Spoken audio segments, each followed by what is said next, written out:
1, 2, 3 ఆయుష్ వైద్యుని రామా సభ్యుణ్ణి ప్రతినిధినైన నేను నిష్కల్మష హృదయముతో పరిశుద్ధ సేవాభావంతో పవిత్రమైన నా వైద్య వృత్తిని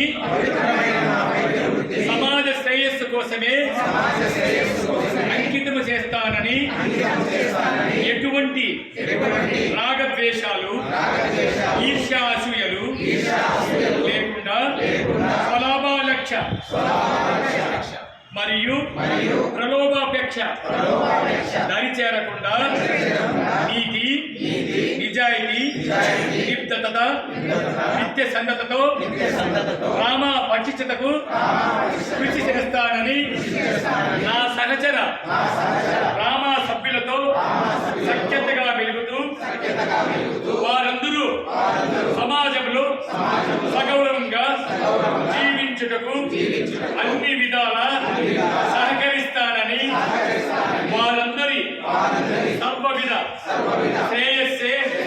నా ప్రధాన కర్తవ్యంగా భావిస్తానని వారందరి కుటుంబ సమక్షేమాన్ని మనస్ఫూర్తిగా అభిలషిస్తానని జిల్లా రాష్ట్ర జాతీయ స్థాయిలో రామ ఒక సంఘటన శక్తిగా ఎదగడానికి నిరంతరము శ్రమిస్తానని ఆయుష్ సృష్టికర్తలు పితామహులు దైవాంశ సంభూతులైన ఆ వైద్య మహితాత్మల సాక్షిగా మనస వాచ కర్మణ త్రికరణ శుద్ధిగా ప్రమాణము చేయుచున్నాను. ఇది నా ప్రతిజ్ఞ, ఇది మా అందరి ప్రతిజ్ఞ. ఇదే